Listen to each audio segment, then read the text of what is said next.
বিসমিল্লাহির রহমানির রহিম। ঠিক আছে, ঠিক আছে, স্লোগান লাগবে না তো। বিসমিল্লাহির রহমানির রহিম। ড্যাব কর্তৃক আয়োজিত আজকে 31 দফা বিএনপির 31 দফা রাষ্ট্র ব্যবস্থা স্বাস্থ্য প্রেক্ষাপট আয়োজিত সভার সভাপতি, উপস্থিত ড্যাব নেতৃবৃন্দ, সামনে ড্যাবের সদস্যবৃন্দ, সুধীমণ্ডলী, আসসালামু আলাইকুম। কেন করি না জানেন? জিয়াউর রহমান সাহেব সম্বোধনের পালাটাই পছন্দ করেন। একজন নেতা, ওনার সামনে একজন নেতা বক্তৃতা দিচ্ছিলেন, উনি বসা ডায়াসে, উনি লম্বা সম্বোধন শেষ করার পরে জিয়াউর রহমান সাহেব বলেন, লিডার আপনার বক্তব্য শেষ, আপনি বসে যান এখন। আমাদের তো এই যে নতুন রাজনীতির কথা বলছি, আমাদেরকে তো নতুন চিন্তা করতে হবে। এই লম্বা সম্বোধনের মাধ্যমে এই কালচার কিন্তু কোনো সভ্য দেশে নাই। আমি দুঃখিত, কথাগুলো বলতে বলতে টায়ার্ড হয়ে গেলাম। কেন আমাকে সম্বোধন করতে হবে? তো সবাইকে চিনে, এখানে সবাই বসে আছে, আমাকেও আপনারা চিনেন। আমাদের মনে হয় প্রাথমিক কতগুলো জিনিস সঠিকভাবে যেতে হবে আমাদেরকে। নতুন বাংলাদেশ দেখতে হলে কিছু কিছু মৌলিক চিন্তার পরিবর্তন করতে হবে। আর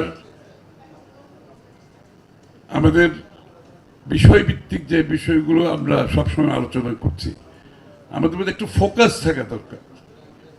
বিষয়ের উপর একটু ফোকাস থাকলে তাহলে যারা অডিয়েন্স আছে তারা লাভবান হয়, এবং সব কিছু একসাথে বলতে গেলে তখন আবার আমরা সব গুলিয়ে ফেলি, এদিকেও হয় না ওদিকেও হয় না, কিছুই হয় না। আমাকে আমন্ত্রণ জানানোর জন্য ধন্যবাদ জানাচ্ছি। এটা এমন একটি বিষয় 31 দফা, যেটার সাথে আমি ওতপ্রোতভাবে জড়িত ছিলাম।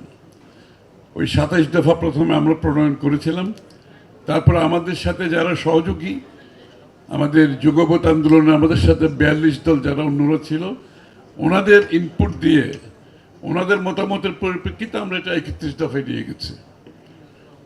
এবং তারেক রহমান সাহেব তারও আগে দেশনেত্রী বেগম খালেদা জিয়া কিন্তু ভিশন 2030 দিয়েছে, যেটার ভিত্তিতে কিন্তু 27 দফা হয়েছে।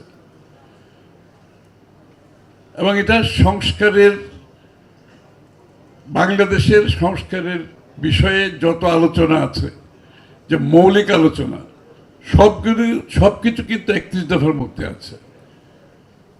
এটাকে আমরা এখন এক্সপ্যান্ড করে আসলে প্রত্যেক সেক্টর ওয়াইজ আমরা কি কি করতে পারবো, এই বিষয়টা তুলে ধরা দরকার।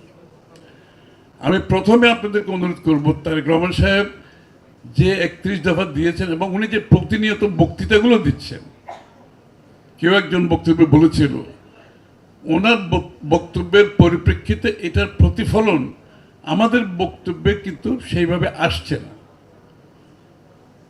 আমরা সেভাবে আনতে পারছি না। এই জন্য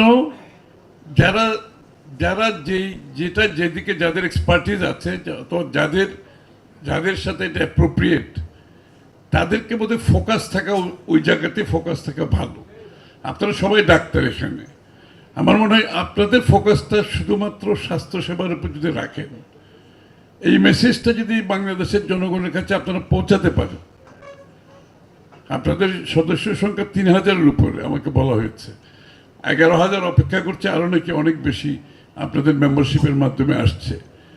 আপনারা শুধুমাত্র ডাক্তাররা যদি স্বাস্থ্যসেবাটা জনগণের কাছে পৌঁছে দেন, 31 দফার মধ্যে যে স্বাস্থ্যসেবার কথা বলা হয়েছে, যে ভাবনা, যে চিন্তা, যে রূপরেখা তারেক রহমান সাহেব 31 দফাকে নিয়ে চিন্তা করছে, স্বাস্থ্যসেবাকে নিয়ে চিন্তা করছে, এই মেসেজটা যদি আমরা ভালো করে মানুষের কাছে পৌঁছে দিই, 50% of the job is complete. আমাদের রাজনীতিবিদদের, আমরা যারা রাজনীতি করছি, আমাদের যারা নেতা কর্মী সর্বস্তরে আছে, সবাইকে এগুলো ধারণ করতে হবে।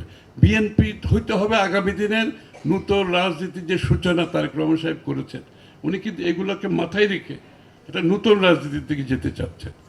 এটা আমাদেরকে সবাইকে ধারণ করতে হবে। এই যে স্লোগান দিচ্ছে, দরকার নেই তো, এখানে স্লোগান দেওয়ার কিছু নাই, এটা আলোচনা হচ্ছে। তো স্লোগানের জায়গা তো আছে, যেখানে স্লোগান দেওয়ার দরকার ওখানে স্লোগান দেন, সব জায়গায় স্লোগান দিলে তো হবে না। আমাদেরকে আস্তে আস্তে এই পরিবর্তনগুলো তো আনতে হবে, তাই না? আমরা যদি আনতে না পারি তাহলে আমরা জনগণকে দেবো কি করে? আমরা নিজেকে আগে পরিবর্তন করতে হবে। তো আমি দীর্ঘ কোনো বক্তৃতা দিচ্ছিলাম। Thank you very much. আমার আবার আরেকটা প্রোগ্রাম আছে এরপরে। আমাকে আমন্ত্রণ জানানোর জন্য ধন্যবাদ। আমার ইটস অলওয়েজ প্লেজার দেবের অনুষ্ঠানে আসা। It is always pleasure. আমি সবসময় আমি যতই ব্যস্ত থাকি আমি কোনো সময় না করি না। I try to make it, এবং চেষ্টা করি সবসময় আপনাদের সাথে থাকার জন্য। বিকজ ডাক্তাররা কিন্তু একটা বড় সোশ্যাল ফোর্স, শিক্ষিত মানুষ একটা বড় সোশ্যাল ফোর্স। আপনাদেরকে এগিয়ে আসতে হবে।